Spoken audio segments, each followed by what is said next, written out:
acabando de entrar, nós estamos no aqui. Aí a gente vai dando uma olhada nesse vídeo e logo a gente faz a abertura, vamos assim dizer, um pouco mais oficializada.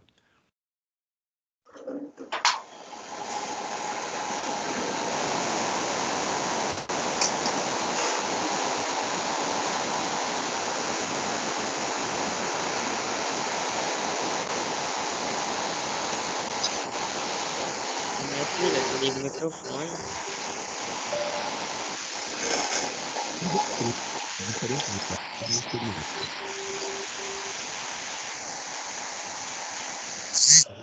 É muito comum, que acontece no dia a dia de muitos brasileiros. Pode ser. Tu já fez alguma cena alguma vez na tua vida? Tá. Hoje a gente vai fazer uma e bem simples, tá? Essa é a Clau e ela vai contracenar contigo. Você vai ter 2 minutos, você vai tentar decorar o máximo de frases que você conseguir e depois você vai falar olhando pra ela, tá bom?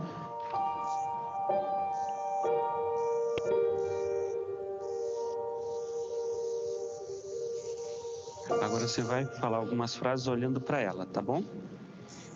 Quando você quiser. Eu não gosto da sua cor. Eu não gosto de gente da sua cor. Seu cabelo é horrível. Seu cabelo parece uma esponja. Eu não consigo. Você vai dizer isso olhando pra ela, tá bom?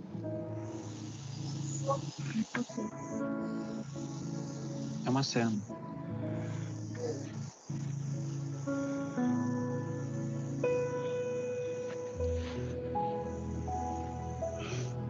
A gente está falando racismo. Quer tentar mais uma vez? Eu gosto de falar essas coisas. Quer ler de novo?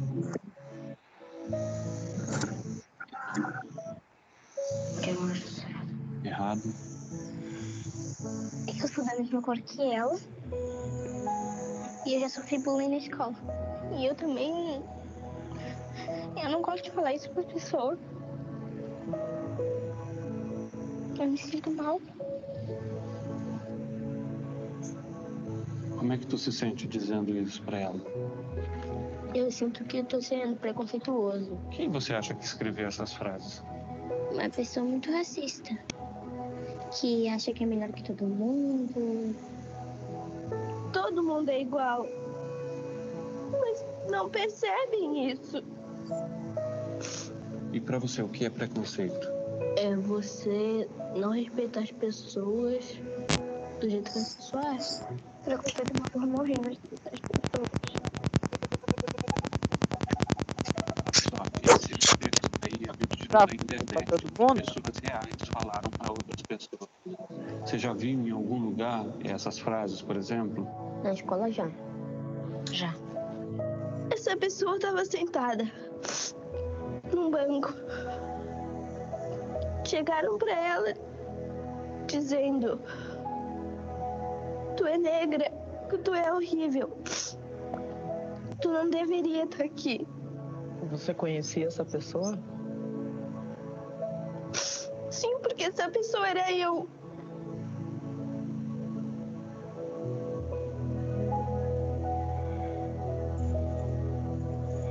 Você acha que seria mais fácil ler esse texto para mim, por exemplo, que sou branco? Não, Não seria mais fácil? não. Porque todos nós somos iguais.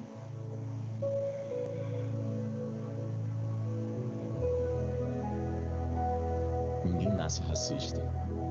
Continue criança.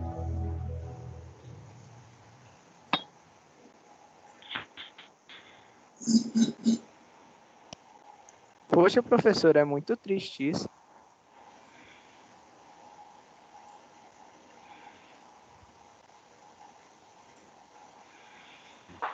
Coloca triste nisso daí, né?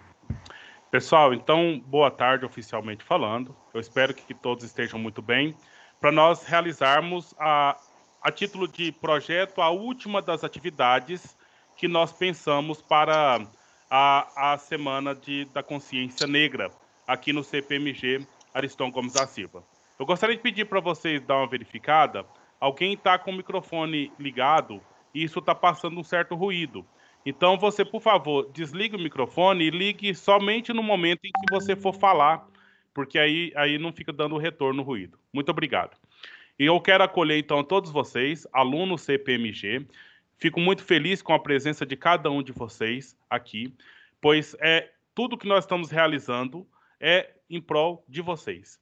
É em prol da sociedade, mas principalmente em prol de vocês, enquanto a contribuição que nós vamos fazer para a sociedade na formação de cada um de vocês. Eu gostaria já de antemão explicar porque desde o momento em que nós começamos as nossas conversas, né, com as nossas convidadas, uma delas é a tia Aninha, Sebastiana Roberta Martins, ela trabalha como fiscal de vigilância sanitária aqui em Porá. Ela estava com problema de saúde, inclusive alguns dias ela nem conseguiu ir trabalhar, e esse problema de saúde gravou, né, se tornou mais grave nesses dias, e hoje, então, ela me disse, ela amanheceu totalmente rouca, e aí ela não consegue participar aqui conosco. Então, a gente registra...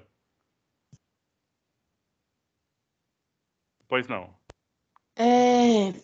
A aula de manhã que teve sobre isso daqui, da consciência negra, era obrigatório participar.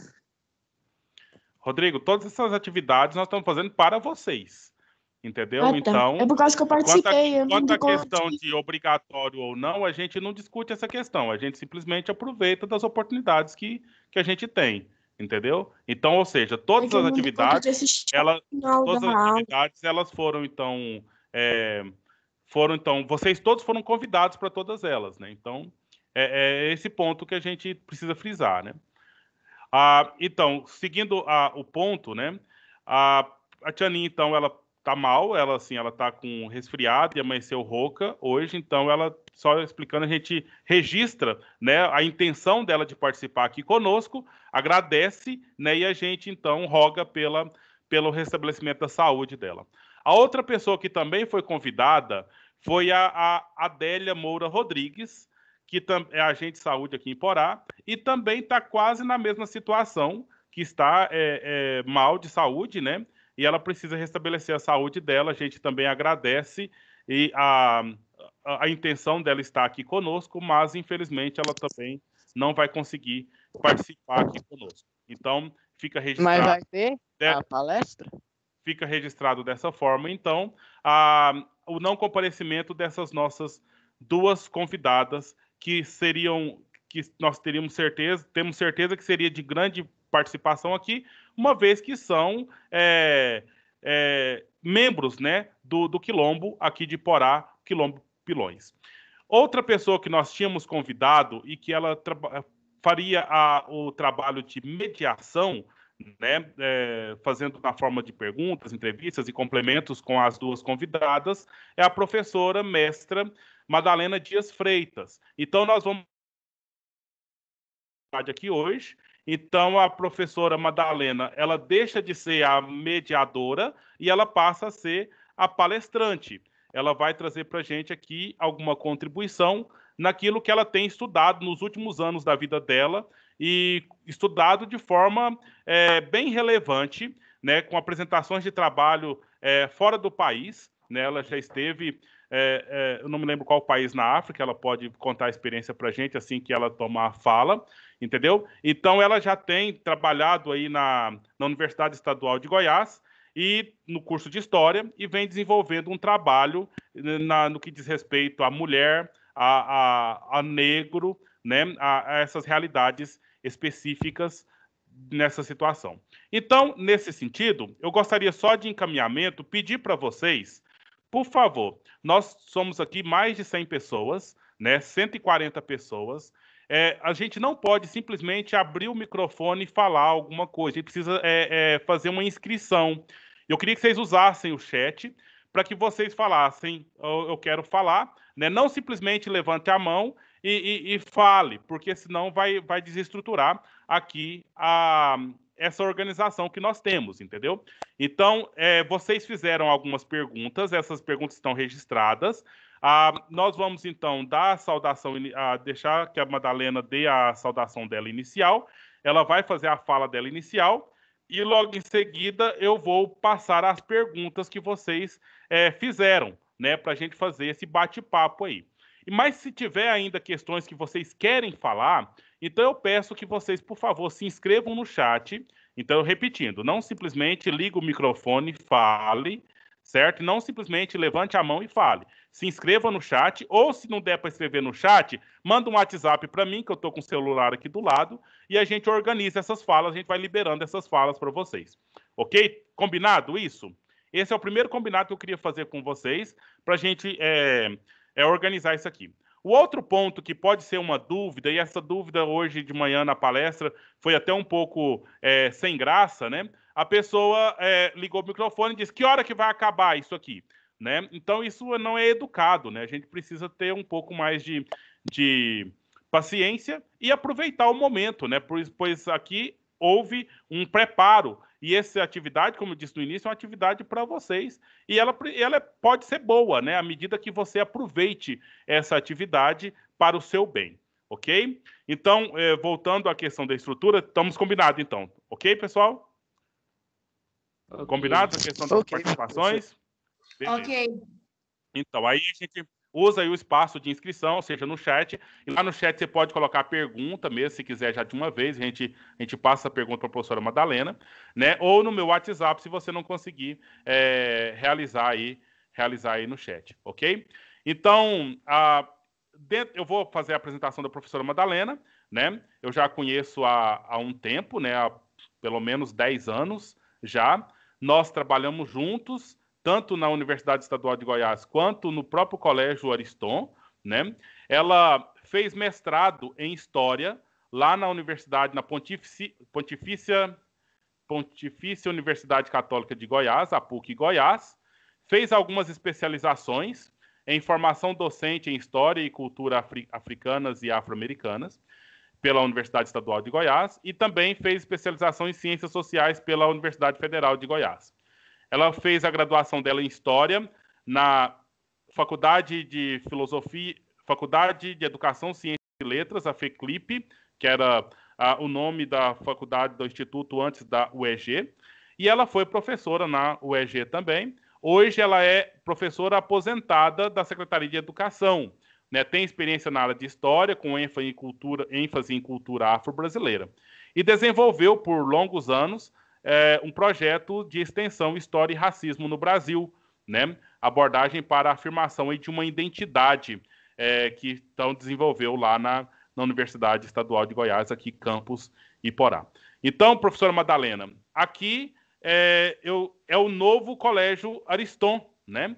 Então, agora numa outra roupagem, diferente daquela que a senhora conheceu e trabalhou, agora militarizado, né?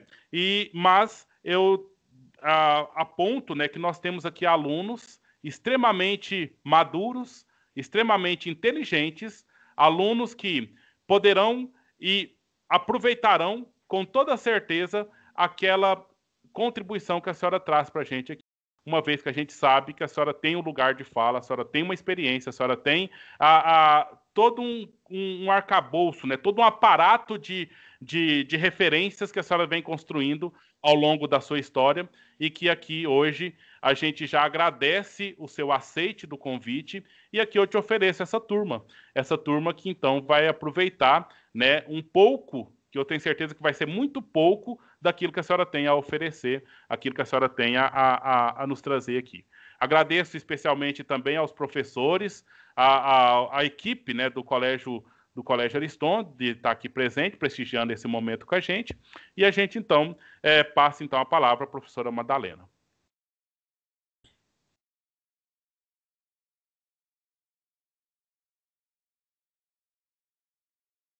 Professora Madalena, só precisa ativar o áudio, tá? Sim. Isso.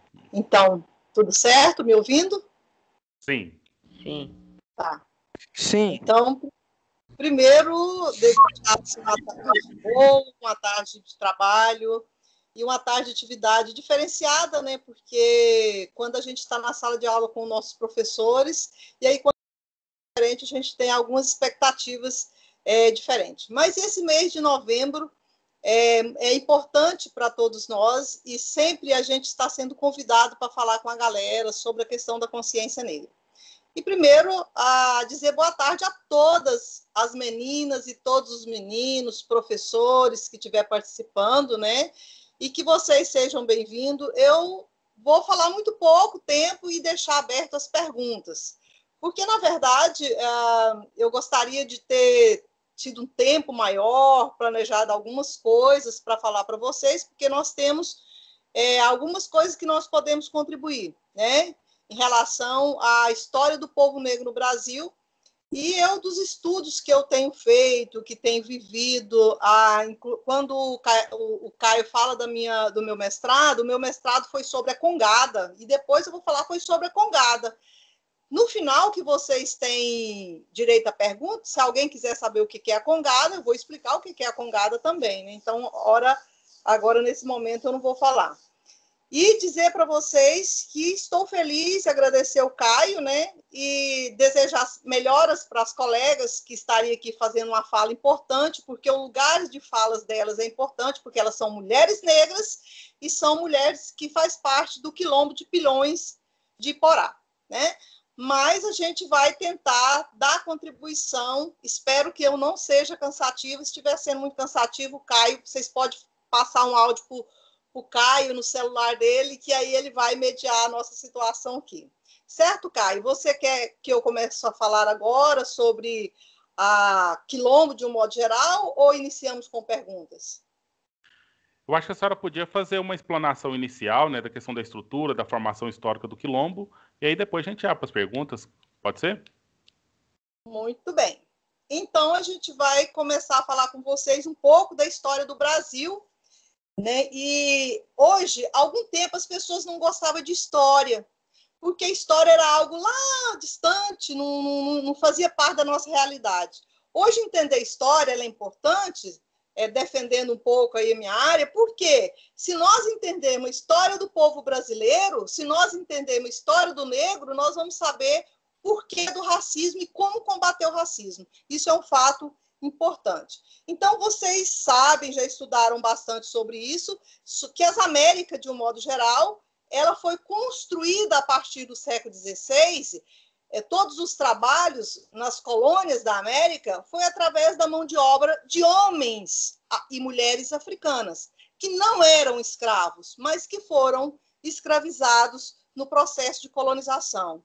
Entre essas tantas mulheres e homens que foram arrancados da África para as Américas, chega aí a média de 15 milhões de pessoas. Vocês têm ideia do que é 15 milhões de pessoas? Né? É muita gente. Dessas 15 milhões de pessoas, 40% dessas pessoas foram trazidas para o Brasil, para o trabalho escravo. Só que essas pessoas que embarcavam no navio na África, ele não vinha só o corpo dele, vinha a memória, vinha a paixão pela vida, vinha os costumes, vinha a dança, vinha a culinária. Então, o povo tem história. E esse povo, com tantas riquezas na sua cultura, trazido para o Brasil, mesmo para fazer um trabalho forçado, eles não ficaram parados, quietos, como se escravo tivesse sido escravo enquanto o branco quis. Aí depois veio uma princesa e libertou eles. A história não é essa. Porque onde houve escravidão, houve também resistência. O que é mais bonito no povo negro, que hoje a gente orgulha, é a resistência. Vocês estão acompanhando esse período de eleição e vocês viram na internet, provavelmente viram, que foi eleito um quilombola no estado de Goiás, dos Calungas, a prefeito de Cavalcante. Poxa, isso é importante destacar uma pessoa negra que tornou prefeito hoje, no século XXI? Sim, é importante.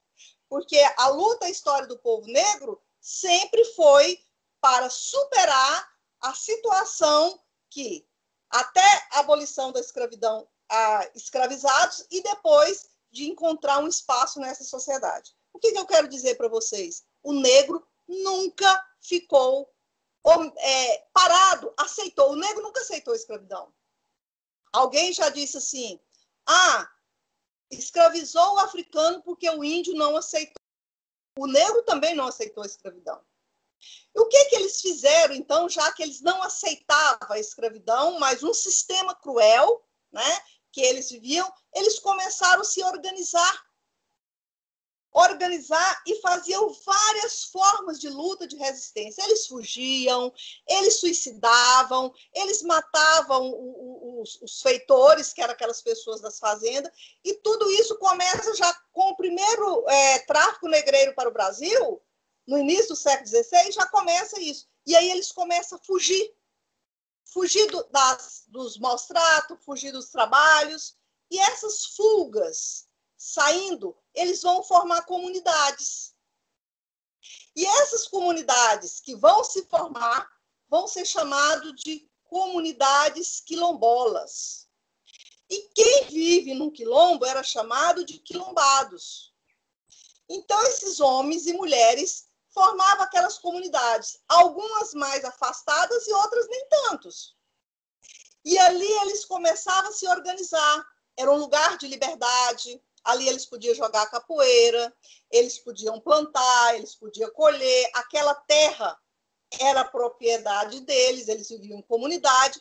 E como teve muitos quilombos no Brasil, o Caio até tirou um mapa de onde houve quilombos no Brasil, depois ele vai passar para vocês.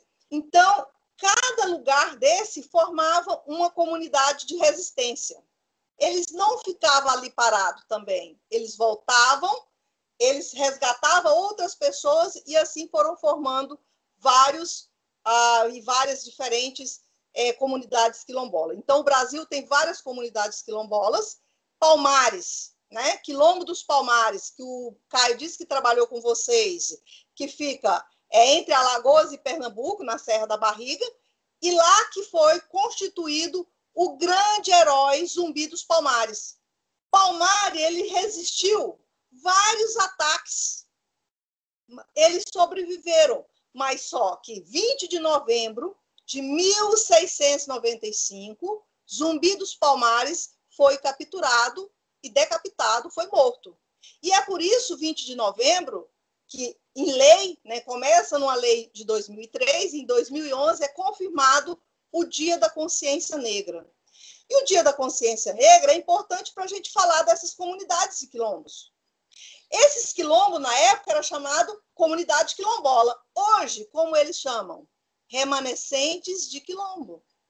Em Goiás, tem hoje vários remanescentes de quilombo, mas tem 2 remanescentes de quilombo de destaque, que é os Calungas, que ficam no norte de Goiás, que hoje teve, dia 15 agora, teve um prefeito que foi eleito da comunidade Calunga, e tem também o do Cedro, que é aqui próximo a Mineiros, que é uma comunidade que vive das raízes e das plantas. Então, existem vários quilombos no Brasil.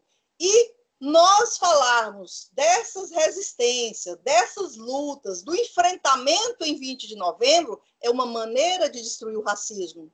Por que existe o racismo? Porque ficou durante muito tempo da história, a história era do homem branco. A história era contada a partir do olhar do dominador. E aí não contava a história do povo negro. Parecia que o africano botou no Atlântico e transformou em escravos. Mas eles tinham uma história na África. Eu pude conhecer a África. Eu conheço 3 países da África.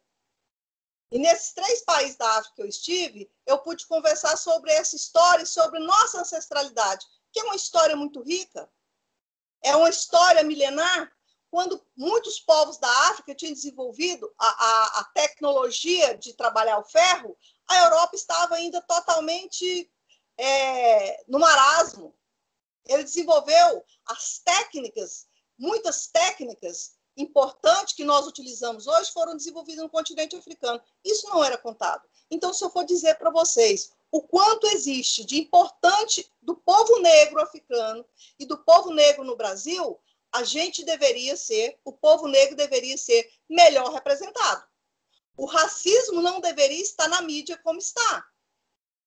E nós temos que enfrentar o racismo.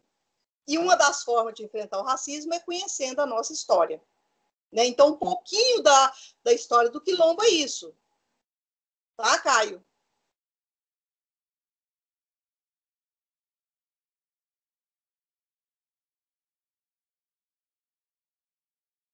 A senhora começou falando, já fez um gancho numa das perguntas que foi feita. A pergunta sobre a abolição, a lei da abolição da escravatura, né? Que a pessoa perguntou o seguinte: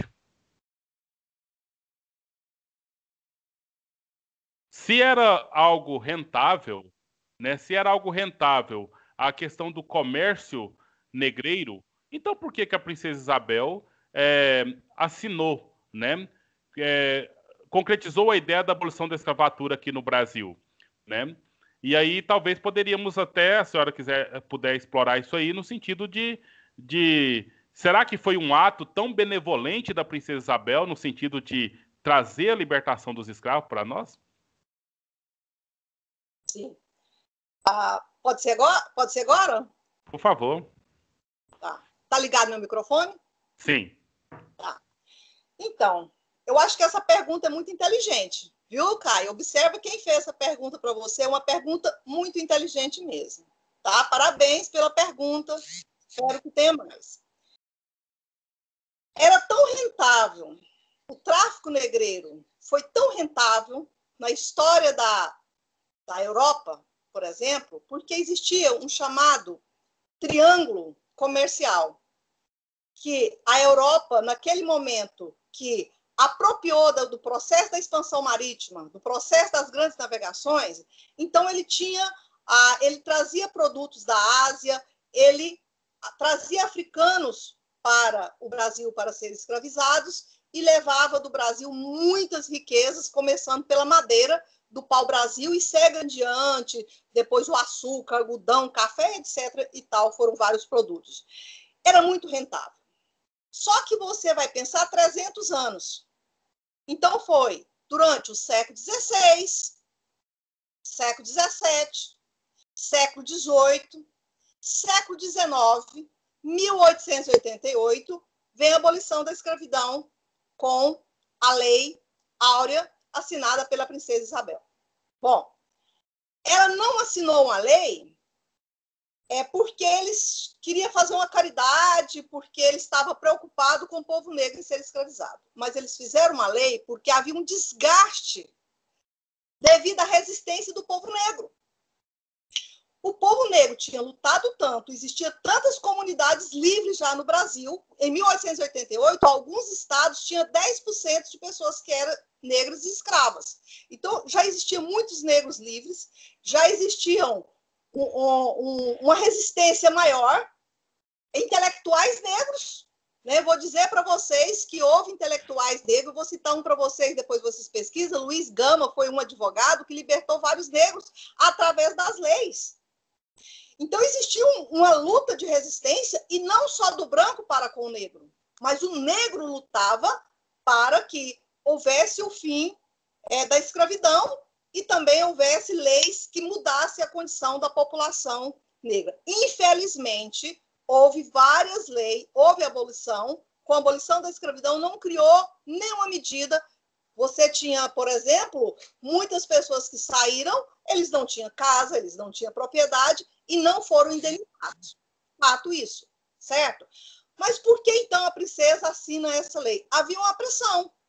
E essa pressão, além da luta interna dos próprios negros, dos chamados abolicionistas, que entre os abolicionistas tinha negros e brancos, o mundo, o capitalismo que fortalece, é interessante isso, o capitalismo ele fortalece com a riqueza extraída do trabalho escravo. Então, com isso, a escravidão torna obsoleta. A Inglaterra, por exemplo, que já havia abolido a escravidão nas suas colônias, que já tinha proibido desde 1815 o tráfico negreiro, então não interessava mais a escravidão nas Américas. Mas um outro fato que talvez vocês não pensaram sobre ele ainda. 1884, 4 anos antes da abolição da escravidão, houve a chamada Conferência de Berlim, onde a África foi dividida entre os países da Europa para ser colonizado. Agora, não é mais interessante você traficar pessoas da África para as Américas? Agora, a exploração da África é na própria África. Porque quando o Brasil torna independente, a África não era colonizada, a África passa a ser colônias, de fato, ela era explorada a partir da Conferência de Berlim, que é 1884. Então, veja bem, a assinatura da lei, ela não foi um projeto das pessoas brancas. Existia uma luta dos negros. Existiam brancos que também era favorável à abolição da escravidão. Então, a abolição da escravidão, ela acontece devido às lutas de resistência, às fugas, à formação de quilombos, todo o processo de luta interna no Brasil e também por uma questão internacional, que era a expansão do capitalismo e a ocupação da África. Não sei se respondi suficiente. Se quiser que acrescente. Eu acho que ficou ótimo.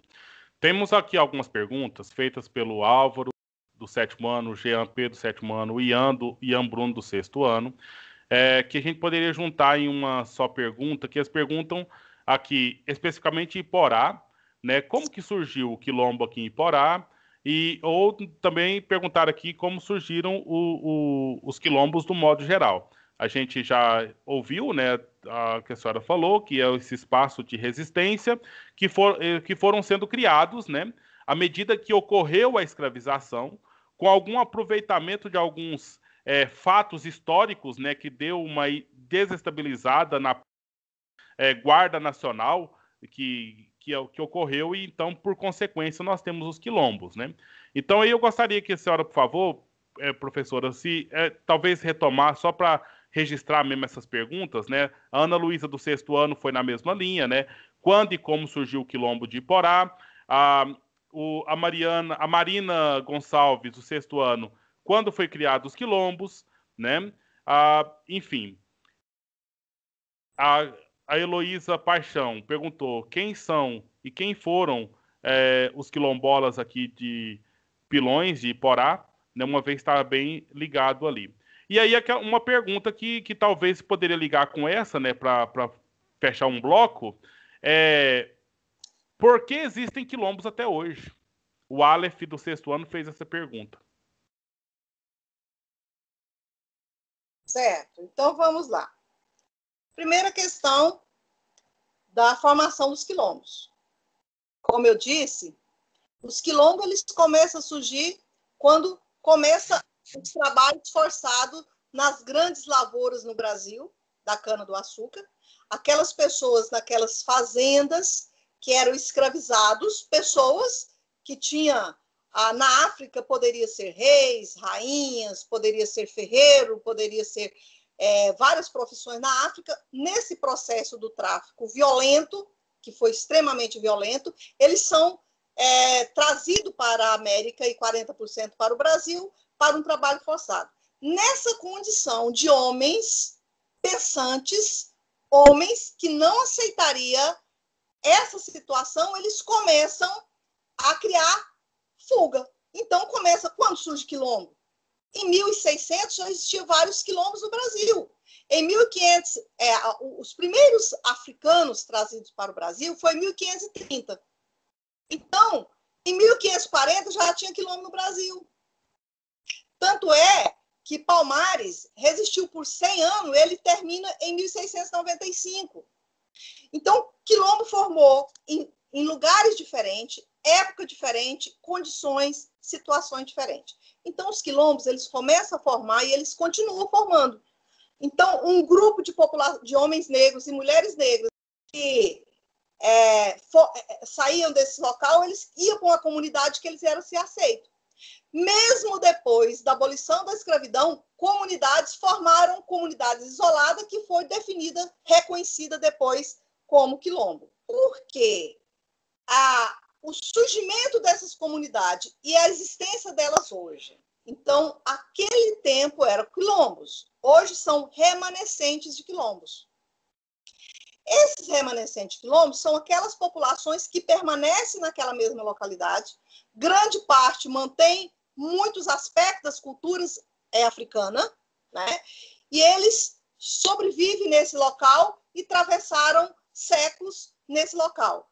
E aí o Estado, em 2001, teve uma conferência, essa conferência na África do Sul, no país da África do Sul, foi criado, a partir dessa conferência, todos os países que tinham trabalhos escravos no período colonial, eles deveriam proporcionar lei de reconhecimento dos direitos dessas pessoas à terra. Então, aí você vai ter o quê? Você vai ser o chamado reconhecimento. Reconhecimentos das terras quilombola. E o quilombo de Porá não tem terra, professora? É um quilombo urbano. E aí, como fica isso? Então, vou explicar para vocês. Existe remanescente de quilombos rurais, que eles têm a propriedade, a terra, ali eles vivem, como aí o caso dos Calunga, é importante estudar os Calunga, que é uma região hoje de cerrado do estado de Goiás, o cerrado mais preservado do estado de Goiás está na região dos Calunga, que é eles preservaram o cerrado naquela região justamente pela sua relação com a natureza, né? Então, ali, eles permanecem tendo um território. Palmares ainda existe os remanescentes de Palmares, lá existe um território, terra, local. Ali está os remanescentes de quilombos Palmares. Entra na internet, vocês podem ver. Hoje é muito visitado, né, por turistas, pessoas africanistas que vão nesses locais. E também tem os quilombos chamados quilombos urbanos. Esse quilombo urbano, ele não tem uma terra, mas eles têm o reconhecimento de uma comunidade de origem. Por quê? Esse reconhecimento era feito pelas universidades, né?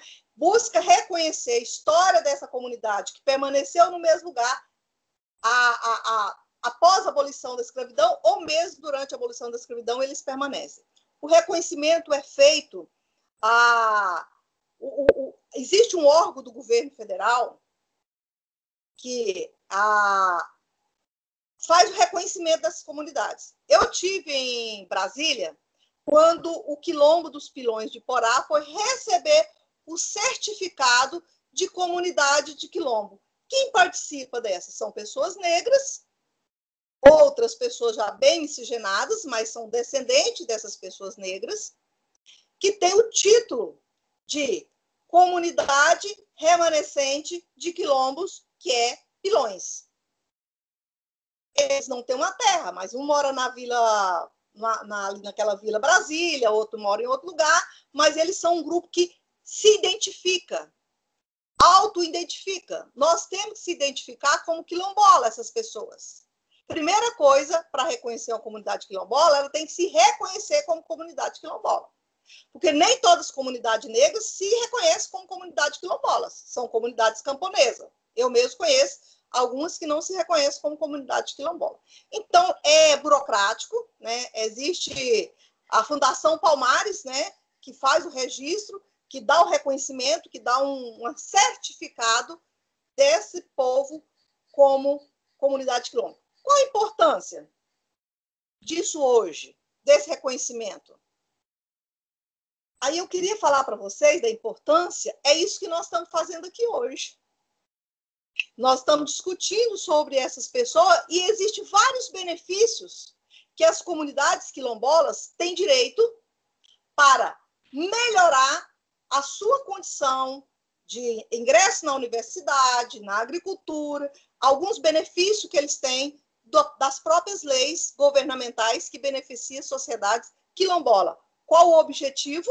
Reparo dos grandes danos que essa sociedade sofreu durante o período da escravização no Brasil, de um modo geral. Então, ali vão construir o quê? A chamada identidade negra. É muito bonito você ir numa comunidade quilombola e quando ele se identifica como povo negro e que luta pelo direito do povo negro no Brasil. Então, seria interessante o projeto abraçasse, talvez, quem sabe, uma visita a um quilombo, a um remanescente quilombo, e aqui em Goiás, mais próximo da gente, é o Quilombo do Cedro, mas tem também os Calungas, né, um pouco mais distante. Ficou algum ponto aí mais, Caio? Não, é isso mesmo. O Quilombo do Cedro eu já tive a oportunidade de conhecer no meu estado lá em Mineiros, mas um ponto que eu percebo da fala da professora Madalena é essa questão da identidade, né, como sendo um ponto alto.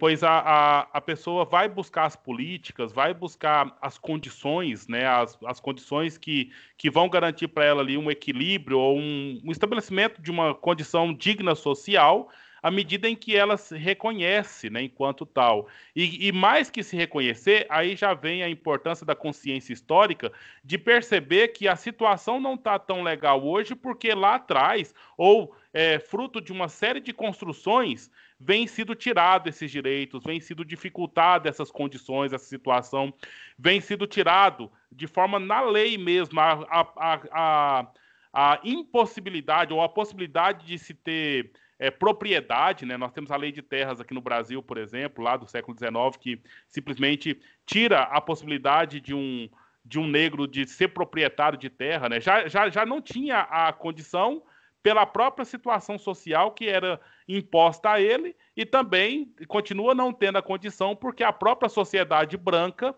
exclui essa possibilidade aí. Nós temos algumas outras perguntas ainda, professora, que estava na linha, não sei se esse dado é acessível para a gente, mas tem uma pessoa perguntando, deixa eu só descobrir, quem que é, né, ou quem são, quem seria o fundador do Quilombo de Iporá, né, o Quilombo Pilões de Iporá. O João Vitor, do 6º ano, está perguntando isso aqui. E também o Matheus, né, o Matheus do 9º ano, está perguntando como é que os negros eram tratados antigamente pelo fato deles serem negros? E se eles eram rejeitados em lugares públicos? Né? O Matheus do 9º ano está perguntando essa questão. E para complementar mesmo aí, né? Então, a senhora já falou, né? Eu esqueci de citar que a Rafaela perguntou, né? Quem são os quilombos hoje em dia? Que está nessa mesma pergunta para que serviria, né? Os quilombos hoje em dia. E aí, que também a pergunta que não ficou registrada de alguém do 8º ano, que se os quilombos tinham a função de refugiar os escravizados durante o período de escravização que houve no Brasil, então qual que é a função deles hoje? Então eu tenho certeza que já foi contemplado na sua fala. Então resta essa situação, né, do fundador do Quilombo Iporá, né, e um pouco de história de como que os negros são tratados por serem negros. Então, sobre o Quilombo de Iporá, quem é o fundador do Quilombo de Iporá não teve um fundador. Quem buscou reconhecimento foi a pessoa que ia até participar da palestra, que é a Tianinha. Ela buscou em alguns estudos, auxiliado por algumas pessoas, que nessa comunidade que veio, e ela fala que eles agruparam primeiro próximo de Islândia e depois eles vieram para Iporá, que era na antiga cidade de Islândia, era... Qual o nome, Caio? Monchão não vai. É a cidade de Pilões, ali em... Isso. É Pilões mesmo, isso, né? Pilões. Uhum. Então, eles vieram, ela começa a reconhecer descendentes, que aí no caso é da mãe dela, a mãe dela hoje tem 90 anos de idade, né? Então ela vai buscando ali aquelas pessoas que conviveram e manteram tradição. Eles têm uma festa que é tradicional da família, que de mais de 100 anos. Então foi a partir desses documentos e desses elementos de conversas que ela vai entender que eles eram pessoas remanescentes, que eles eram uma comunidade de quilombos, que como eles foram formados, foram, talvez com processo de segregação, de isolação, eles começam a formar esse grupo, e aí ela vai buscar reconhecimento. E aí existe a Fundação do Palmares, que a partir dos documentos coletados, das entrevistas feitas, fala, olha, vocês podem ser reconhecidos como uma comunidade quilombola. Então, pelo que eu entendo, né, a Tianinha, ela é a representante desse quilombo, todos ali são parte do quilombo, mas ela foi a que organizou os papéis, os documentos, para hoje ser reconhecida como quilombo, remanescente quilombo dos Pilões, né, que é o Quilombo dos Pilões, Iporá. Muito bacana isso, muito interessante, isso é gratificante, isso foi importante para Iporá, porque o que eu vou chamar a atenção é uma coisa para vocês. A gente vê muito poucas pessoas negras em Iporá representada nos bancos, trabalhando, até no comércio, né? Na Câmara de Vereador, na prefeitura, os médicos, a maioria são brancos. Onde estão os negros de Iporá? Por que os negros de Iporá não ocupam esses lugares também? Então, a história dessa resistência e mostrar que existe negro em Iporá e esses negros têm uma história de luta, isso pode vir contribuir para que os negros comecem a ter oportunidades de estar também participando desses espaços públicos e não sendo rejeitado, sendo aceito pela sociedade, não sofrendo racismo porque alguém não quer ser atendido por uma pessoa negra. Isso tem que ser discutido e ser falado. Primeiramente, que o Caio já deve ter trabalhado com vocês que racismo é crime. E racismo não é motivo de graça. Fui professora 28 anos. Eu não permitia alguma atitude racista dentro das minhas aulas. Porque se você acha graça, levava que era bullying, não é racismo mesmo, você está reforçando a inferioridade do outro. Mas vocês que são jovens, cabeça aberta, qual a diferença entre negros e branco na capacidade intelectual, na capacidade de desenvolvimento? Nenhuma. Mas historicamente foi nas oportunidades. Né? E aí a pergunta do Matheus, que eu não sei mais ou menos quando ele quer dizer, mas eu vou pegar um geral, a história do negro no Brasil. Primeiro, a população negra no Brasil foi 300 anos, Matheus, num sistema de escravo. Quando você é escravizado, quando o homem é escravizado e a mulher, eles não têm cidadania.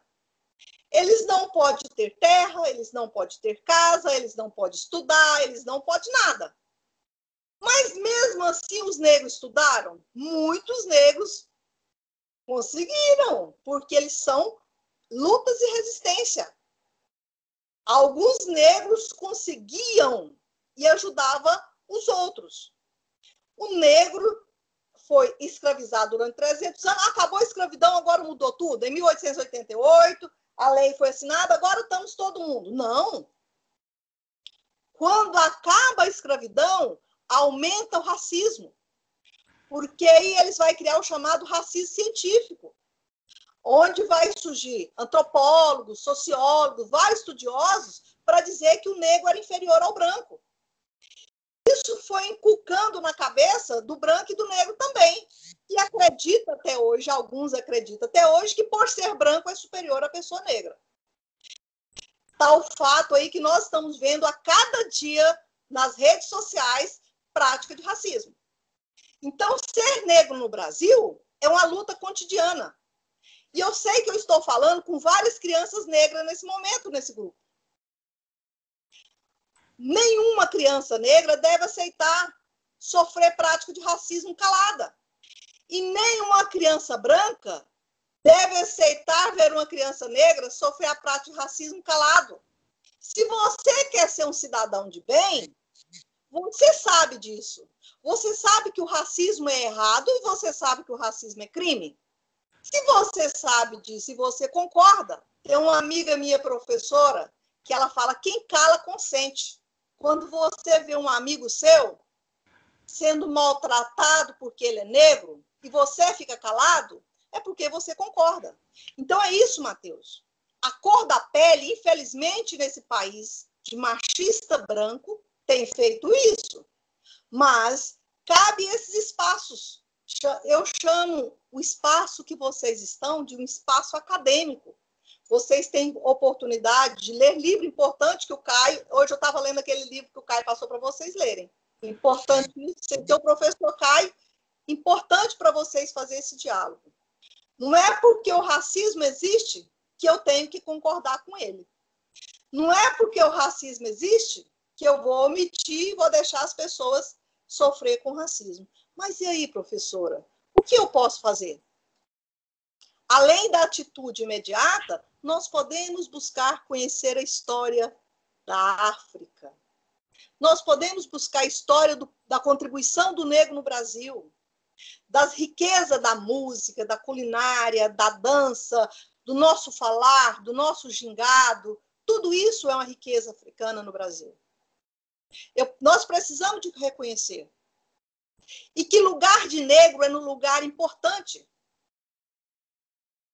As piadas, Mateus, as piadas feitas para atingir as pessoas negras é a mais feia, a mais pobre, a mais ignorante das atitudes racistas. Com certeza, cada um de vocês já ouviu uma piada que você humilha uma pessoa negra. Já trocou de lugar? Vou sugerir um filme para vocês, bem pequenininho, ele é 40 minutos. Vista a Minha Pele. E aí vocês vão entender, Mateus, porque eu estou dizendo a história do negro. Mas é só o negro que tem que lutar contra o racismo? Deixo essa pergunta para vocês. Professora, a senhora acabou respondendo já a pergunta do Rander, o Rander, seu ex-aluno, que hoje é professor lá no Mato Grosso. Ele perguntou sobre como foi o processo de reconhecimento da família Pilões aqui em relação à identidade quilombola aqui em Porá. Então a senhora já disse alguma coisa nesse sentido. E aí ele fez uma nova pergunta, que além da preservação de memória, sabe se já há algum planejamento para a escrita dessa história dos remanescentes do Quilombo de Pilões? Também ficou claro para mim, nessa última fala da senhora, professora, a fala do Carlos Eduardo. Ele, do 7º ano, ele disse que queria saber o porquê de tanto preconceito com os negros aqui no Brasil. E também na mesma linha, né, que eu acho que também já foi um pouco dito, mas também aqui tem uma ironia por trás dessa questão, que também pode ser talvez explorada. O que a senhora pensa a respeito de pessoas que dizem ser contra o racismo somente para ganhar fama ou para ganhar dinheiro, né? Então, é situação de problematização aqui. Então, além dessa questão, eu gostaria de abrir aqui algumas pessoas que estão querendo falar pelo áudio. Então, a ordem das pessoas será a seguinte: o João Vitor, depois a Milene Heloísa e depois o Bruno, do 8º ano. E depois do Bruno do 8º ano, o Kaique, do 9º A. Entendeu? Então, vamos abrir para esses 4 falar em áudio e depois a gente retorna. João Vitor. Boa tarde, professora. Primeiro, boa tarde, professora Madalena. Agradecer, né, pela presença da senhora nessa aula, né, que a senhora está explicando sobre o racismo, né, porque as pessoas, elas não fazem nada de errado e sofrem racismo apenas pela genética, né, apenas pela cor da pele. Elas são tratadas como inferiores, elas são xingadas, elas são humilhadas, né, apenas por uma coisa que, mesmo que às vezes ela gosta, ela não tem escolha, né, da cor dela, né, não desmerecendo, mas ela quer uma coisa que ela não tem escolha, que ela sofre por uma coisa que às vezes porque a pele negra, ela é mais bonita, né, que a pele branca, pelo fato dela ter mais tradição, dela ter mais história, né, de tantas pessoas que lutaram pelos seus direitos, tantas pessoas que tentaram, suaram e não se pôs ao poder da pessoa branca, né? E aí que foi para os quilombos e lutaram para ter os seus direitos iguais a de uma pessoa branca. Milene Heloísa. Boa tarde, professor. Boa tarde, professora. Deixa eu falar. É assim, professor, é porque meio que igual tá numa página do livro que eu li, é a Mulher Maravilha, sabe? O senhor já viu aquela parte do livro lá, Mulher Maravilha? Que uma mulher branca, ela se apaixona por um negro, não é desmerecendo, igual o João Vitor falou. É assim, aí eles tiveram um filho, uma filha no caso, né, professor? E aí ela queria ser uma heroína.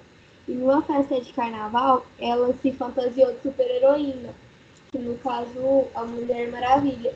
Professor, eu achei tão ruim na hora que eu terminei de ler. Teve um comentário que os amigos dela chegaram e falaram assim, ó, A Mulher Maravilha foi muito pra praia e se queimou demais. Nossa, professora, eu achei tão ruim aquilo. Isso não podia acontecer, professor. Meio que assim, a mulher também, professor, sabia que a filha ia sofrer muito bullying, muito racismo, sabe, professor? Principalmente as que mais sofrem é a mulher, professor. E Heloísa, se eu fosse ela, e tipo, se eu fosse, sei lá, o pai ou a mãe, eu iria ter pegado o contato da pessoa que falou isso, porque como eu iria poder tacar processo, eu ia jogar um processo tão grande em cima dessa pessoa, eu ia fazer... Nossa, tadinha. Luiz Paulo, tem as inscrições aí. Milena, você terminou? Milena e Heloísa. Professor, é porque assim, meio que o que eu sou contra eu sou contra demais o racismo, professor. Eu acho isso muito feio. E eu também meio que eu já, assim, tem gente que não pode trabalhar porque é negro, igual o senhor tinha falado. E aí, meu pai tem um colega que ele é negro, né, professor? E ele, assim, ele não parava em serviço nenhum, professor. Ele trabalha em um, trabalha em outro, trabalha em um, trabalha em outro. Não parava em nenhum serviço, professor. Toda hora, todo dia, vamos dizer, todo dia mudava de serviço. Bruno, então, por favor, do 8º ano, faz a sua pergunta.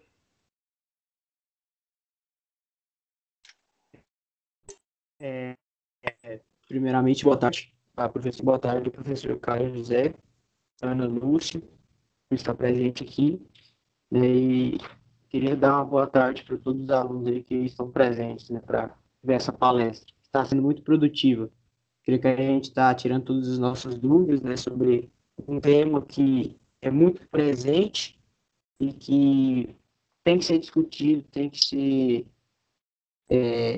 mitigado, como fala a nossa professora Marivânia. Eu gostaria de fazer uma pergunta que me intriga muito, que por que o território, o continente africano, foi um dos últimos a ser colonizados pelos europeus, sendo que neles se encontravam a mão de obra escrava, né, infelizmente, e sendo que ele também é um país muito rico, quer dizer, um país não, um continente muito rico, tanto em um bioma e tanto em seus componentes minerais. E também porque na divisão, foi lá no Tratado de Berlim, não sei se tratado é o termo certo, mas porque nisso aí foi incluída a divisão de território. Na conferência, isso, muito obrigado. Porque na Conferência de Berlim foi incluso na divisão de territórios tribos de diferentes culturas, né? Que entre eles causavam muitas intrigas, né? E até hoje causam, né? Certo, eu queria abrir também para o Rafael, que pediu a palavra, Rafael do 6º ano, então ele faz a fala dele, e daí eu faço a última pergunta que foi, então, colocada aqui, e aí a professora já vai encaminhando para os encerramentos, então, por favor. Rafael. Boa tarde, professores. Eu sou o Rafael do 6º C, e eu queria conversar direto com a professora Madalena, que minha mãe disse que conhece ela, e eu estava escutando ela aqui caladinho, e ela citou uma frase que tocou muito aqui no meu coração, porque metade da minha família é negra, né? E isso que ela disse é muito verdade. Não, a gente não vê negros ocupando cargo de respeito, a gente não vê negros sendo respeitados por aí. E a minha mãe, que geralmente escuta as palestras comigo, ela chorou aqui porque realmente isso é verdade. O que a professora disse realmente acontece, que diariamente a gente vê alguma pessoa negra sendo maltratada. Então eu queria parabenizar a fala da professora e agradecer por ter esclarecido para mim que a gente tem que proteger o negro e não ficar calado, porque eu sou muito vergonhoso, eu tenho muita... Mas agora que eu percebi que a gente tem que proteger. E se a gente ficar calado, a gente está concordando com aquela pessoa que está contradizendo com o negro, está concordando com ela. Perfeito, Rafael. As duas perguntas que sobraram aqui, Madalena, são duas perguntas técnicas. Uma foi a Maria Eduarda do 7º ano fez. De onde vem a palavra E o Ian Bruno, do 6º ano, queria saber se você tem conhecimento se há essa configuração de quilombos também em outros países. Nossa, foi uma palestra dessa moçada. Muito bonito. Parabéns, viu? Ana Lúcia, saudade de você. Bom te ver. Então, nossa, acho que eu aprendi muito agora, Caio, com o show que essa moçada tá dando. Quero parabenizar vocês. É isso aí mesmo, né? A gente tem que ficar perguntando e tentando entender. Eu não sei se eu vou conseguir falar o nome de vocês. A Ana Lúcia foi minha coordenadora, eu sempre fui ruim de nome, mas de cara eu sou boa, assim, quando eu vejo a carinha não esqueço jamais, né? Mas vamos falar um pouco desses que vocês falaram aqui, vou falar junto aqui, vou tentar organizar um pouco, né? Que tem o Rafael, que eu acho que a fala dele eu gostaria de dar uma ênfase maior no final, e eu vou começar falando da Conferência de Berlim. Alguém pergunta, por que a Conferência de Berlim? Não, para falar da Conferência de Berlim, vou falar da colonização. Por que a África foi colonizada por último? Primeiro que ser colonizado é um horror. A gente não deveria ser colonizado. Nós fomos colonizados 300 anos primeiro, né? Brasil. O que aconteceu com a população indígena no Brasil? Vocês já sabem, foram dizimados. A população indígena foram dizimadas. Por quê? Quando começa a colonização do Brasil, eles queriam apropriar da terra, trazer o africano para trabalhar, e o índio era o quê? O índio atrapalhava. Então, se o índio atrapalhava, o extermínio da população indígena foi um projeto do governo português. Tanto é que existia pessoas que eram matadores de índio. Ele ganhava por quantidade de par de orelha de índio que ele levava para ser recompensado pela matança. Então, foi um extermínio terrível das populações indígenas, que hoje nós temos resultados aí da tamanha que, quanto encolheu essas populações indígenas, é um assunto para outro momento, com a Maria Geralda também, né? Que é interessante. Mas, então, aí a Conferência de Berlim, que vai ser a partilha da África, quando eles vão dividir a África em termos de colonização, aí vocês vão pegar o mapa da África colonizada a partir da Conferência de Berlim, em 1884. Eles pegaram o continente que já estava totalmente defasado, porque já havia 300 anos, tirando pessoas ali, jovens, homens, mulheres que trabalhavam, que eram produtivos, que eram chefe de Estado. Essas pessoas eram, às vezes, capturadas ou vendidas pelos próprios africanos, né, porque criou um mecanismo, um negócio lucrativo também do tráfico negreiro, e essas pessoas já tinham sido deportadas do continente africano, já tinha acontecido a chamada grande diáspora. Muitas pessoas já não estavam, mais de 15 milhões de pessoas já não estavam mais na África. Em 1884, a ideia de partir a África entre essas potências da Europa, 13 países participou da Conferência de Berlim. Da Ásia, somente a Turquia, da América, os Estados Unidos. Os Estados Unidos tinha um país que protegia esse país, chamada Libéria. Essa Libéria ficou independente, ela não entrou na partilha. E a Etiópia. Esses dois países não fizeram parte, mas todos os outros países, 56 países, na época não eram os países que temos hoje. Vocês, quando observar os mapas da África, ele é traçado tipo régua. Colocou o mapa na mesa, a reunião durou de novembro de 1884 até fevereiro de 1885, quando eles terminam de dividir a África entre esses países interessados. A Bélgica, a Espanha, a Alemanha, a Inglaterra, a França. E aí cada grupo que ficou com os seus países, Portugal, né? E aí você tem os países da África que falam a língua portuguesa, que foram colonizados por Portugal, que é Moçambique, Angola, Guiné-Bissau e algumas ilhas também que foram colonizadas. Quando eles entram no processo da África de colonização, a violência dobra.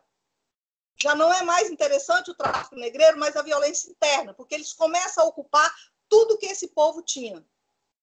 As terras melhores e tudo mais, vai terminar na África do Sul o apartheid, que eu acho que tem que ser um assunto para um outro momento, que vocês sabem a história de Nelson Mandela e tudo mais. Então, a Conferência de Berlim, ela veio configurar legalmente a divisão dos países da África para esses países da Europa. E aí você aumenta todo o processo de violência que durou até a contemporaneidade. Quando eu estive em Moçambique, eu conheci pessoas que, em 1964, os pais dessas pessoas, que foram meus amigos na universidade, de lá, os pais deles sofriam violência física porque eles não conseguiam produzir uma quantidade de algodão, por exemplo. Então, é muito contemporâneo. É muito recente a independência da África. Alguns países da África tornou independente em 1970. Os pais de vocês já haviam nascido. Nossa independência foi em 1822. Então, nós tivemos um grande tempo para nos organizar. Então, a colonização, toda colonização é maléfica, mas algumas foram pior. E o caso do continente africano foi pior, que foi uma colonização do imperialismo, porque era um momento que eles queriam... o mundo estava num momento de desejo da industrialização de muitas matérias-primas que tinha no continente africano. Então, isso foi um fato real, né? E que o mundo não fez nada por isso. Se vocês souberem das atrocidades que aconteceu no continente africano depois da Conferência de Berlim, é algo, vamos dizer, algo extremamente macabro, violento, extermínio, amputação do corpo, né? Nós podemos pegar os belgas, que dominou o Congo. As pessoas que não conseguissem produzir cana suficiente, algodão suficiente, eles tinham, não a mão dele amputada, mas a mão dos filhos era amputada, em termos de castigo. Então, eu estou pegando fatos pequenos, que a gente não tem como descrever aqui. Tamanho foi a violência da colonização do continente africano. Eu estive na África em 2016, 2017, em Moçambique. Eu fiquei mais de mês, estive em Angola. Então, eu pude conhecer as escolas. As escolas lá estão... Estou saindo do trem, Caio, tem problema? Oi? Estou saindo da fala principal, tem problema? Não, fica à vontade, professora. Tá. Então, eu visitei a escola que tinha 105 alunos na sala. Nenhum livro. Você tem ideia? Na sala de vocês, mais de 100 alunos, sem o professor, sem nenhum livro para os alunos? Assim é a África hoje, em alguns lugares, porque é muito novo a independência desses países, então eles estão se organizando. E é por isso, Rafael, que nós precisamos de pensar a África não como povo dominado, mas e a história da África antes da colonização? Quais eram as grandes riquezas do continente africano? Quais foram as grandes descobertas? Como chama? Alguém de vocês me ajuda. Como chama a prática de você dissolver o ferro? Fundição? Fundição? Hã? A técnica? Então, foram os primeiros. A técnica de fundição do ferro, do bronze, de tudo isso foi na África. As primeiras cirurgias de cataratas, cesariana, foram feitas no continente africano. E aí, o que aconteceu para dificultar o espaço do negro, inclusive no Brasil? O Egito. Nossa, o Egito tem a múmia, a mumificação, tem as pirâmides, mas não mostrava que o Egito era na África. O Egito é um país da África, do norte da África. Os filmes do Egito não têm pessoas negras. Por quê? Os negros estavam lá, durante aquelas histórias das grandes múmias, aquele que a gente gosta de assistir, que vocês assistem muito por aí, né? Que a múmia, por exemplo, tem negro no filme da múmia? Não tem negro no filme da múmia. Então, é isso. A outra, sobre a África. Tem um filme que chama Quinicuia a Feiticeira, que traz a história de um herói negro africano. Já assistiu?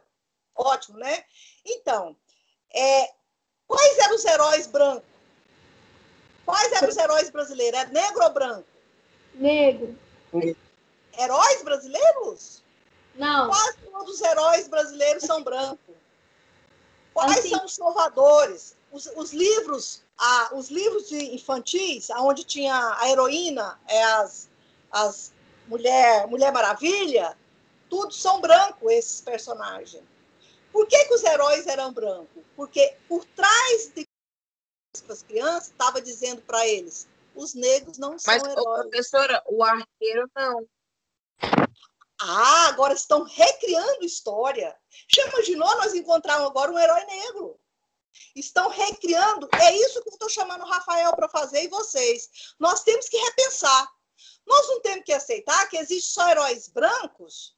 E cadê os negros? Nós temos muitos heróis negros e eles têm que aparecer. Eles estão começando a aparecer. E aí entra numa pergunta que alguém falou assim, e alguém que é contra o racismo para ganhar dinheiro? Olha, má intenção existe em todos os lugares. Esses grupos são minorias. Eles não são fortes o suficiente para inibir o nosso trabalho. Mas existem pessoas que são aproveitadoras. Eles aproveitam da oportunidade. Aí existem pessoas assim. E existem pessoas que falam que não é racista. Mas quando vê um negro na calçada, ele muda de lugar porque tem medo do negro roubar ele.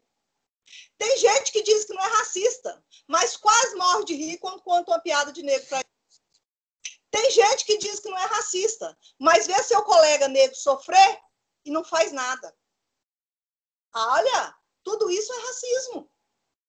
O racismo, ele é uma nuvem entranhada entre nós, que a gente não vê ele, mas ele é muito presente. Então, quando o Rafael fala de proteger, eu trouxe essa questão de proteger, Rafael, eu quero dizer para vocês é isso. Proteger é reconhecer a nossa história, é reconhecer a nossa importância, é reconhecer a importância do negro no Brasil e respeitar e exigir que o negro seja respeitado. E começar a questionar desde criança. Por que que eu não tenho um pediatra negro? Por que que a maioria das pessoas que trabalham no banco não são negros? Você que é negro tem direito de ir para a universidade e trabalhar nesses locais. Nós temos que questionar. Se a gente ficar quietinho, isso vai prolongar mais tempo. Então, nós temos que posicionar, nós temos que falar. A Mulher Maravilha, que foi no livro, que era a menina negra que se torna Mulher Maravilha.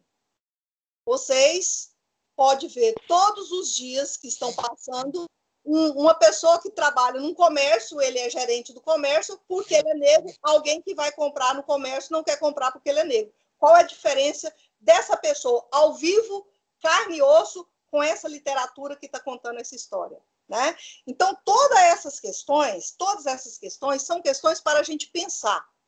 E é por isso que o 20 de novembro é para a gente pensar. Não existe cabelo ruim. 20 de novembro, nós podemos pensar sobre isso. Existe cabelo liso e cabelo crespo. E aí? Né?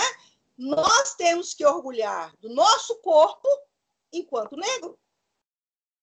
A mulher negra, o homem negro são pessoas que merecem respeito, não são pessoa inferior e não é feio. Cuidado quando fala que é bonito ou feio, baseando a cor da pessoa. Mas se vocês começarem a ler esses livros que o Caio está passando, e conhecer a história, a verdadeira história do povo negro na África e no Brasil, vocês vão ajudar muito. Vocês vão ajudar muitas pessoas a deixar de ser racista.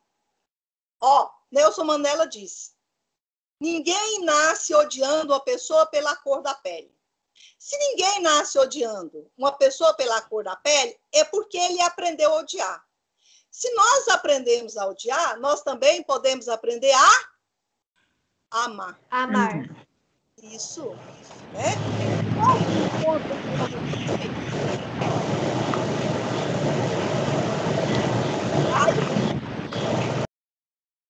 Desculpa, professora.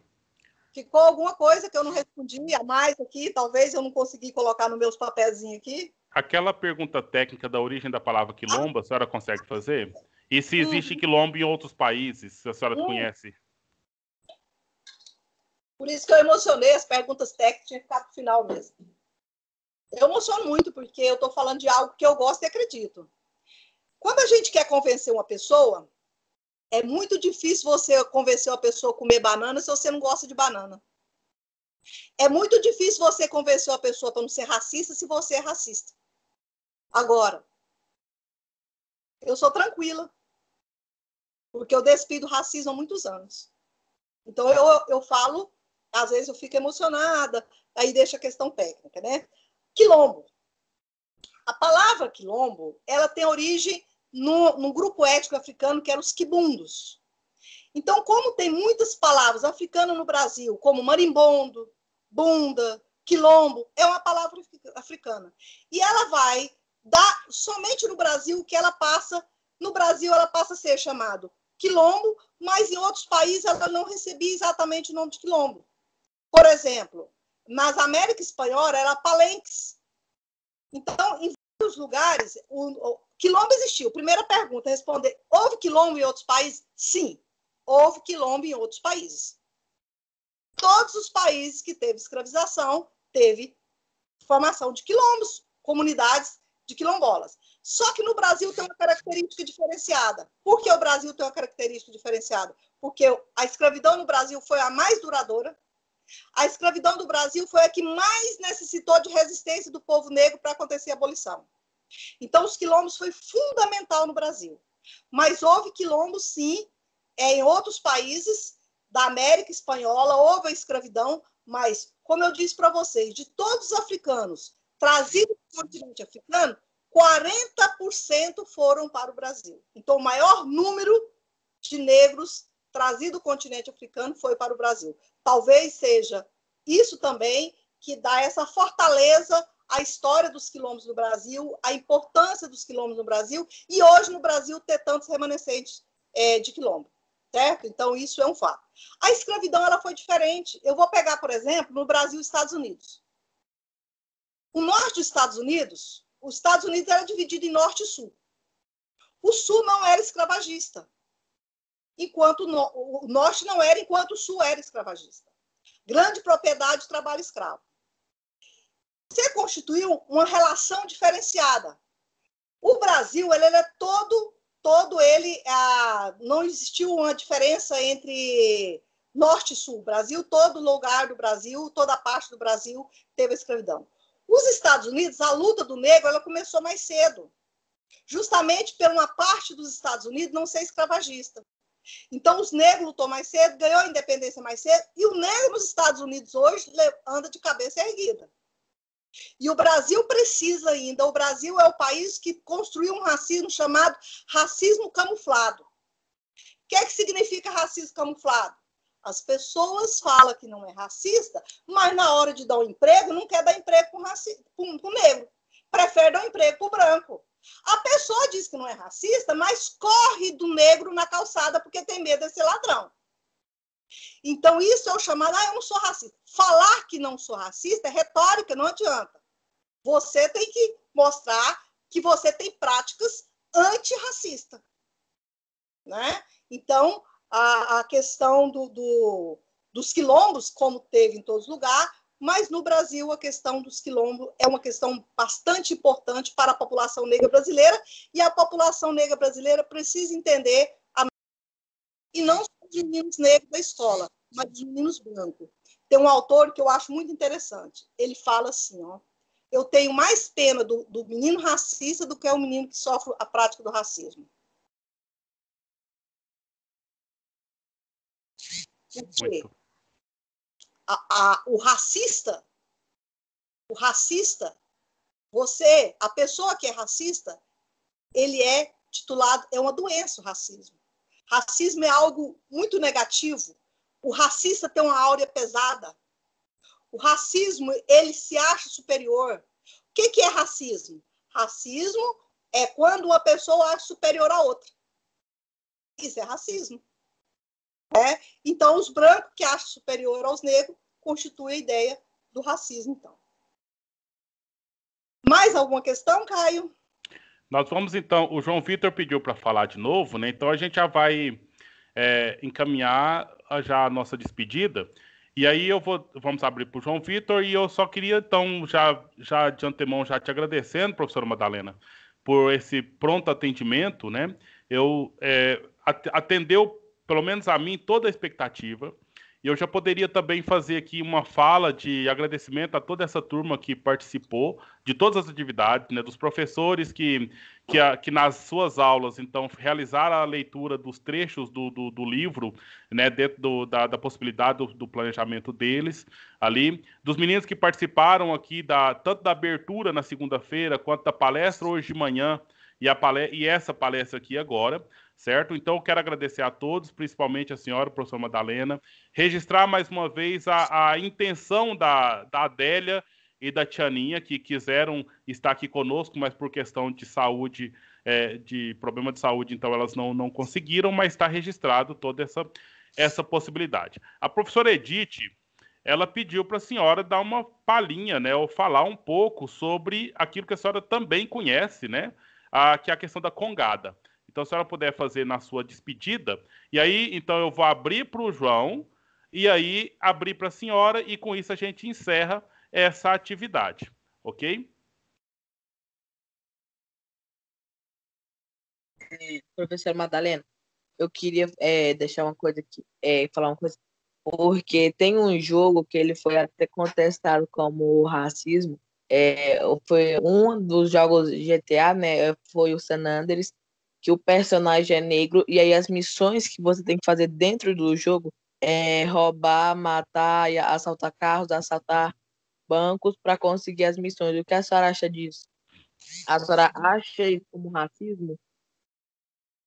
Vinícius, que bom que você está fazendo uma crítica de um jogo que você assiste, né? Eu não conheço o jogo, por isso talvez fique difícil para eu falar. Se você quiser pegar o meu endereço com K e mandar esse jogo para mim, eu posso assistir e depois a gente pode dialogar sobre isso, né? Mas a gente tem visto que muitos filmes, muitas novelas colocavam os negros nessa condição, como ele era os personagens que poderia fazer algo que é ruim na sociedade. Talvez esse jogo segue esse mesmo raciocínio, que é o raciocínio da inferioridade, e o negro como a pessoas que não é pessoa do bem. E essa organização, essa sistematização é chamado racismo institucional, porque ele é aceito, né? Ele entra na nossa casa e passa lá para todas as crianças assistirem, e essas crianças vão aprender também que o negro tem que fazer os piores serviços, tem que roubar, é o que faz esse tipo de atitude. Eu não vi o jogo, fica um pouco difícil para mim falar, mas existem muitos filmes, novelas e jogos também que inferioriza o negro. Mas cabe a quem está assistindo, quem está ouvindo, eu acho que a gente não tem que deixar de assistir nenhum canal de televisão e nenhum jogo. A gente tem que começar a estudar para poder criticar, para poder ver o que está errado.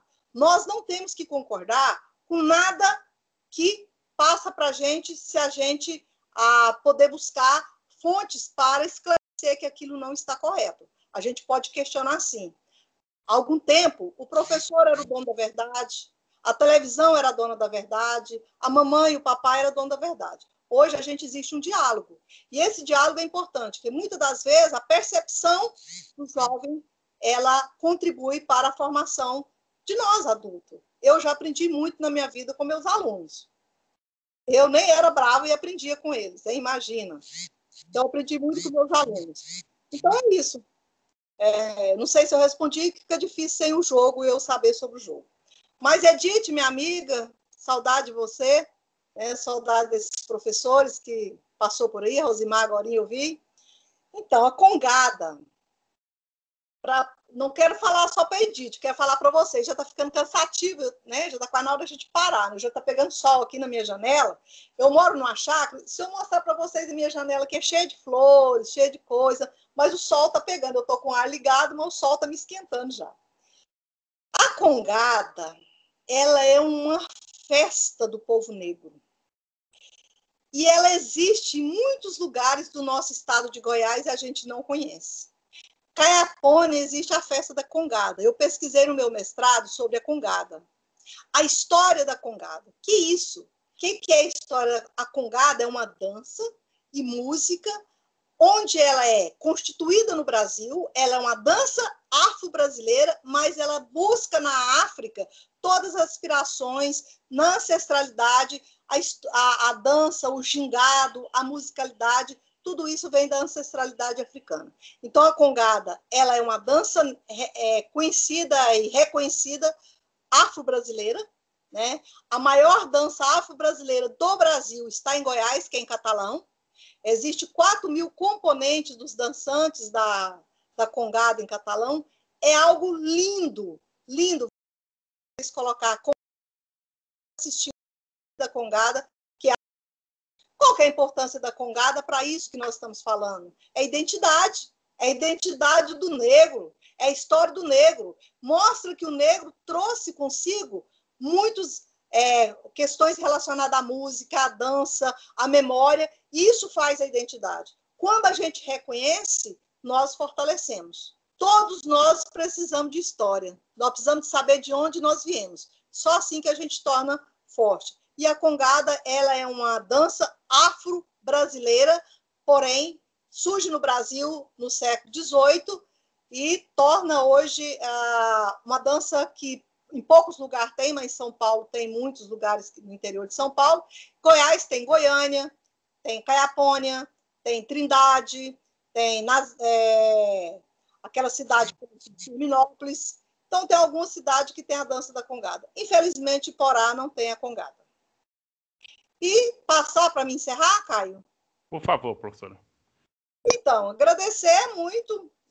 Eu estou um pouco enferrujada, porque eu aposentei e tal. Estou retomando agora algumas atividades, né? Tem realizado esses dias, e estou feliz pelas pessoas que lembraram de mim, me convidaram, né? E eu coloco à disposição para outro momento, a gente está falando de outro assunto, caso seja de interesse de vocês, dos alunos e dos professores, né? Eu me coloco à disposição de vocês. Peço desculpa, porque um pouco foi meio rápido, improvisado, eu não preparei nenhum material, fui falando assim, porque eu pensei que eu ia mediar uma mesa e acabou a gente fazendo essa conversa, que eu acho que foi uma conversa muito bacana, tá? Então, para encerrar, eu gostaria de fazer com vocês, que todo mundo abrisse o microfone e a gente falasse Viva 20 de novembro, Dia da Consciência Negra. Será que nós conseguimos falar juntos? Eu acho que sim. Né? Eu também acho. Sim, professora. Também acho, senhora professora. Dá para fazer? Vamos. Tá, vamos. Então, vou falar de novo o que nós vamos falar. Viva 20 de novembro, viva a consciência negra, viva Zumbi dos Palmares. Então vamos lá. Viva 20 de novembro. Viva 20 de novembro. Viva 20 de novembro. Viva a palestra! Viva!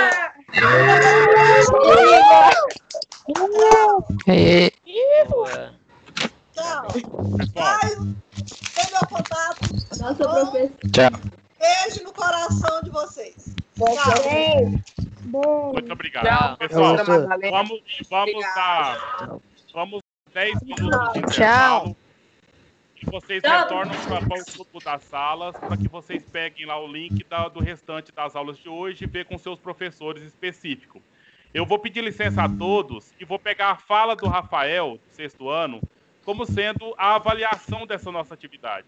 Então, Rafael, aqui que você disse, obrigado por você superou a timidez e disse, pois tocou no meu coração de um jeito tão forte também, no sentido de a gente ver que tem sentido o trabalho que a gente tenta realizar em prol de vocês mesmos, em prol de uma sociedade melhor.